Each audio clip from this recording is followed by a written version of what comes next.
ನಮಸ್ತೆ, ನಮಸ್ಕಾರ ಸ್ನೇಹಿತರೆ, ಹೇಗಿದ್ದೀರಾ? ಎಲ್ರಿಗೂ ಶ್ರಮಿಕ ಚಾನಲ್ಗೆ ಸ್ವಾಗತ. ಹಾಗೆ ಸಬ್ಸ್ಕ್ರೈಬ್ ಆದಂತಹ ಎಲ್ರಿಗೂ ಕೂಡ ಧನ್ಯವಾದಗಳು. ಸ್ನೇಹಿತರೆ, ತುಂಬ ದಿನದ ನಂತರ ಮತ್ತೆ ಬರ್ತಾ ಇದ್ದೀನಿ.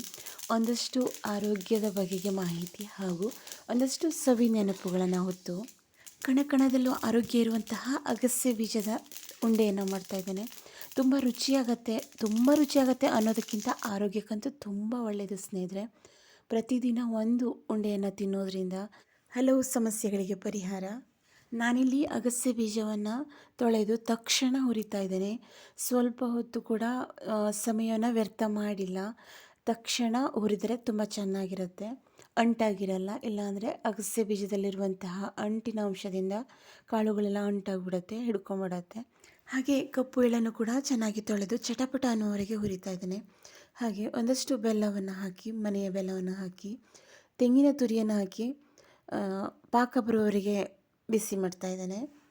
ತುಂಬ ಸುಲಭವಾದಂತಹ ಅಡುಗೆ. ಎಲ್ಲವನ್ನು ಸೇರಿಸಿ ಬಿಸಿ ಮಾಡಿದರೂ ನಡೆಯುತ್ತೆ. ಪಾಕವೇನು ಬರಲಿಕ್ಕೆ ಬೇಕು ಅಂತಿಲ್ಲ. ಅಂದರೆ ಪಾಕದ ಅಳತೆ ಎಲ್ಲ ಗೊತ್ತಿಲ್ಲದೆ ಇದ್ದರೆ ಎಲ್ಲವನ್ನು ಸೇರಿಸಿ ಉಂಡೆ ಕಟ್ಟುವ ಅದಕ್ಕೆ ಬಂದರೆ ಆಯಿತು ಅಷ್ಟೇ. ತುಂಬ ಸುಲಭವಾದಂಥದ್ದು. ಹಾಗೆ ನಾನಿಲ್ಲಿ ಒಂದು 5 ನಿಮಿಷಗಳ ಕಾಲ ಬಿಸಿ ಮಾಡಿದ ಮೇಲೆ ಎಳ್ಳನ್ನು ಹಾಕ್ತಾ ಇದ್ದೇನೆ. ಹಾಗೆ ಹುರಿದಿಟ್ಟಂತಹ ಅಗಸೆ ಬೀಜವನ್ನು ಸೇರಿಸಿ ಎಲ್ಲವನ್ನು ಮಿಕ್ಸ್ ಮಾಡಿದರೆ ಆಯಿತು. ಒಂದು 8-10 ನಿಮಿಷಕ್ಕೆ ರೆಡಿ ಆಗುತ್ತೆ. ಪಾಕ ಅದಕ್ಕೆ ಬಂದಮೇಲೆ ಗ್ಯಾಸನ್ನು ಬಂದ್ ಮಾಡಿ ಒಂದು 5 ನಿಮಿಷಗಳ ಕಾಲ ತಣಿಯೋದಕ್ಕೆ ಬಿಟ್ಟಿದ್ದೇನೆ. ಕೈಗೆ ಸ್ವಲ್ಪ ತುಪ್ಪವನ್ನು ಹಚ್ಚಿ ಉಂಡೆಯನ್ನು ಕಟ್ಟಿಟ್ಕೊಂಡ್ರೆ ತಿಂಗಳುಗಳ ಕಾಲ ಹಾಳಾಗದೆ ಉಳಿಯುವಂಥದ್ದು ಇದು. ಪ್ರತಿದಿನ ಒಂದೊಂದು ಉಂಡೆಯನ್ನು ತಿನ್ನೋದ್ರಿಂದ ಎಲುಬುಗಳು ಗಟ್ಟಿಯಾಗುತ್ತೆ. ಸೊಂಟದ ನೋವು, ಕಾಲು ನೋವು, ಇಂತಹ ಹಲವು ಸಣ್ಣ ಪುಟ್ಟ ನೋವುಗಳಿಗೆ ಉತ್ತಮವಾದಂತಹ ಪರಿಹಾರ. ದೇಹದ ಆಯಾಸವನ್ನು ಕೂಡ ಕಡಿಮೆ ಮಾಡುವಂಥದ್ದು. ಅಗಸೆ ಬೀಜವನ್ನು ಸ್ವಲ್ಪ ಮಜ್ಜಿಗೆಯೊಂದಿಗೆ ಕುಡಿದರೆ ತುಂಬ ಉತ್ತಮವಾದಂತಹ ಪರಿಹಾರವನ್ನು ಕಾಣ್ಬೋದು ನಾವು. ಹಲವು ನೋವುಗಳಿಗೆ ಪರಿಹಾರ. ಚಟ್ನಿ ಪುಡಿಯನ್ನೆಲ್ಲ ಮಾಡ್ತೇವೆ, ಇದು ಒಂದು ಉತ್ತಮವಾದಂತಹ ತಿಂಡಿ. ಚಟ್ನಿ ಪುಡಿ ಇಷ್ಟ ಆಗದಿದ್ದವರಿಗೆ ಈ ಥರವಾದರೂ ನಾವು ಅಗಸೆ ಬೀಜವನ್ನು ಉಪಯೋಗಿಸೋಣ. ನಮ್ಮ ಪ್ರತಿನಿತ್ಯದ ಆಹಾರದಲ್ಲಿ ಬೆಲ್ಲ, ತೆಂಗಿನ ತುರಿ, ಅಗಸೆ ಬೀಜ, ಎಳ್ಳು ಎಲ್ಲವೂ ಕೂಡ ಆರೋಗ್ಯಕ್ಕೆ ಅತಿ ಉತ್ತಮವಾದಂಥದ್ದು. ಕಣಕಣದಲ್ಲೂ ಆರೋಗ್ಯದ ಕಾಳಜಿಯನ್ನು ಹೊಂದಿರುವಂಥದ್ದು. ತುಂಬ ಚೆನ್ನಾಗಿರುತ್ತೆ ಸ್ನೇಹಿತರೆ, ನೀವು ಒಮ್ಮೆ ಮಾಡಿ ನೋಡಿ. ಹಾಗೆ ಅಕ್ಕನ ಮಗನ ಮದುವೆಗೆ ಬಂದಿದ್ವಿ. ಒಂದಷ್ಟು ಕ್ಷಣಗಳು ಸೆರೆಯಾಗಿತ್ತು, ಅವುಗಳನ್ನೆಲ್ಲ ಜೋಡಿಸ್ತಾ ಇದ್ದೇನೆ ಸ್ನೇಹಿತರೆ. ದಿನಗಳು ಹಲವು ಕಳೆದರೇನು, ನೆನಪುಗಳ ಮೆಲುಕಿಗೇನು ಕುಂದು ಅಲ್ವಾ? ಒಂದಷ್ಟು ನೆನಪುಗಳನ್ನು ಈ ಥರ ಜೋಡಿಸಿ ಇಟ್ಕೊಂಡ್ರೆ ಇನ್ನೊಂದಷ್ಟು ವರ್ಷಗಳ ನಂತರ ಮತ್ತೆ ಮೆಲುಕನ್ನು ಹಾಕ್ಬೋದು. ಈ ಸಂಭ್ರಮವನ್ನು ಮತ್ತೆ ನೆನಪು ಮಾಡ್ಕೋಬೋದು. ಆ ಒಂದು ಉದ್ದೇಶದಿಂದ ಶುರು ಮಾಡಿದಂತಹ ಈ ಒಂದು ಪುಟ್ಟ ಯೂಟ್ಯೂಬ್ ಚಾನಲ್ ನಿಮ್ಮೆಲ್ಲರ ಪ್ರೋತ್ಸಾಹದಿಂದ ಒಂದಷ್ಟು ಸವಿ ನೆನಪುಗಳ ಕಣಜವಾಗಿದೆ. ನನ್ನ ಈ ಒಂದು ಚಾನಲ್ಗೆ ಸಬ್ಸ್ಕ್ರೈಬರ್ಸ್ ಆಗಿ ನನ್ನ ಈ ಒಂದು ಪುಟ್ಟ ಪ್ರಯತ್ನಕ್ಕೆ ಪ್ರೋತ್ಸಾಹವನ್ನು ನೀಡಿದಂತಹ ಎಲ್ಲರಿಗೂ ಮತ್ತೊಮ್ಮೆ ಧನ್ಯವಾದಗಳನ್ನ ಅರ್ಪಿಸ್ತಾ ಇದ್ದೇನೆ ಸ್ನೇಹಿತರೆ. ನಿಮಗೇನಾದರೂ ಹಳ್ಳಿಯ ಬದುಕು, ಹಳ್ಳಿಯ ಜೀವನಗಳೆಲ್ಲ ಇಷ್ಟ ಇತ್ತು ಅಂತಾದರೆ ನನ್ನ ಈ ಒಂದು ಪುಟ್ಟ ಚಾನಲ್ಗೆ ಸಬ್ಸ್ಕ್ರೈಬ್ ಆಗೋದನ್ನು ಮರಿಬೇಡಿ. ಸದಾ ನಿಮ್ಮೆಲ್ಲರ ಪ್ರೋತ್ಸಾಹವನ್ನು ಬಯಸ್ತಾ ಇರ್ತೇನೆ. ಡಿಸೆಂಬರ್ ತಿಂಗಳ 5ನೇ ತಾರೀಕು 2025 ಮದುವೆಯ ಕ್ಷಣಗಳು ಇದು ಸ್ನೇಹಿತರೆ. ಸಮಯ ಈಗ 12 ಗಂಟೆ. ಬರೋದಕ್ಕೆ ಸ್ವಲ್ಪ ಲೇಟ್ ಆಯಿತು. ಅಕ್ಕನ ಮನೆ ನಿಜ, ಆದರೆ ಒಂದಷ್ಟು ಅನಿವಾರ್ಯತೆಗಳು ಬೇಗ ಬರೋದಕ್ಕೆ ಅವಕಾಶವನ್ನು ಕೊಡಲಿಲ್ಲ. ಹಾಗಾಗಿ ಹೆಚ್ಚಿನ ವಿಡಿಯೋವೇನೂ ಸಿಕ್ಕಿಲ್ಲ. ಒಂದಷ್ಟು ಕ್ಷಣಗಳು. ತುಂಬ ಸುಂದರವಾದಂತಹ ಮದುವೆಯಾಗಿತ್ತು. ಕಲಾವಿದನ ಕೈಗೆ ಕೊರಡು ಸಿಕ್ಕರೂ ಕುಸುಮವಾಗುತ್ತೆ ಅನ್ನೋದಕ್ಕೆ ಒಂದಷ್ಟು ಸಾಕ್ಷಿಗಳು. ತುಂಬ ಸುಂದರವಾದಂತಹ ಮಂಟಪವನ್ನು ಮಾಡಿದರು ಇಲ್ಲಿ. ಎಲ್ಲವೂ ಪ್ರಕೃತಿದತ್ತವಾಗಿ ಸಿಕ್ಕಂತಹ ವಸ್ತುಗಳು. ನೀವೀಗ ನೋಡಿದಂತಹ ಮಂಟಪ ಬಾಳೆಗಿಡದ ಮೇಲ್ಪದರವನ್ನು ಉಪಯೋಗಿಸಿ ಮಾಡಿರುವಂಥದ್ದು. ತುಂಬ ಅಂದರೆ ತುಂಬ ಸುಂದರವಾಗಿತ್ತು ಸ್ನೇಹಿತರೆ. ತುಂಬ ಜನ ಆತ್ಮೀಯರು ಸೇರಿದ್ದಾರೆ ಇಲ್ಲಿ. ಇಂದಿನ ಒಂದಷ್ಟು ಕ್ಷಣಗಳು ಹೇಗಿತ್ತು ಅನ್ನೋದನ್ನು ನೋಡ್ಕೊಂಬರೋಣ ಬನ್ನಿ ಸ್ನೇಹಿತರೆ.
ಒಂದಷ್ಟು ಕ್ಷಣಗಳನ್ನು ಅಕ್ಕನ ಮಗನ ಮದುವೆಯಲ್ಲಿ ಕಳೆದಿದ್ದಾಯಿತು.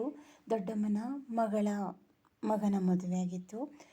ಹಾಗೆ ಮನೆಗೂ ಸಮೀಪದಲ್ಲೇ ಮನೆ ಇತ್ತು. ಅಲ್ಲಿ ಬಂದು ಹೋಗೋಣ ಅಂಥೇಳಿ ಬರ್ತಾಯಿದ್ದೀವಿ. ದೇವಸ್ಥಾನದಲ್ಲಿ ಮದುವೆಯನ್ನು ಏರ್ಪಡಿಸಿದ್ರು. ಸಮೀಪದಲ್ಲೇ ಮನೆ ಇದೆ, ಒಮ್ಮೆ ಹೋಗಿ ಬರೋಣ ಅಂಥೇಳಿ ಬರ್ತಾಯಿದ್ದೀವಿ. ತುಂಬ ಸುಂದರವಾದಂತಹ ಮನೆ, ಹಕ್ಕಿಗಳ ಚಿಲಿಪಿಲಿಯಲ್ಲಿ. ಸ್ವಲ್ಪ ಬೇಗ ಬಂದಿದ್ದರೆ ಮದುವೆಯ ಒಂದಷ್ಟು ಕ್ಷಣಗಳನ್ನು ಜೋಡಿಸಿಡ್ಬೋದಿತ್ತು, ಆದರೆ ಬೇಗ ಬರೋಕ್ಕಾಗಿರಲಿಲ್ಲ.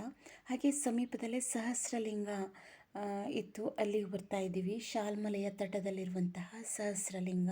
ಮಳೆಗಾಲ ಮುಗಿದು ತುಂಬ ದಿನಗಳಾಗಿಲ್ಲ, ಹಾಗಾಗಿ ತುಂಬ ಹಸಿರಾದಂತಹ ಸುಂದರವಾದಂತಹ ಒಂದು ದೃಶ್ಯ ಈಗ ಸಿಗುತ್ತೆ. ಮದುವೆ ಮನೆಯಿಂದ ತುಂಬ ಸಮೀಪ ಆಗಿರೋದ್ರಿಂದ ತುಂಬ ಜನ ಮದುವೆಗೆ ಬಂದವರೆಲ್ಲ ಬಂದು ಹೋಗ್ತಾ ಇದ್ದಾರೆ. ಶಿವರಾತ್ರಿಯ ದಿನ ತುಂಬ ಜನ ಸೇರ್ತಾರೆ ಇಲ್ಲಿ.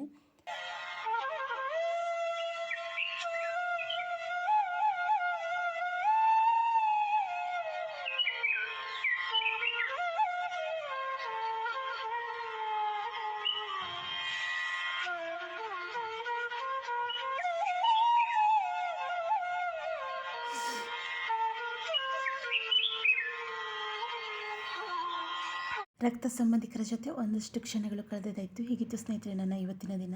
ಮತ್ತೆ ಮುಂದಿನ ವಿಡಿಯೋದಲ್ಲಿ ಸಿಗೋಣ. ಧನ್ಯವಾದಗಳು.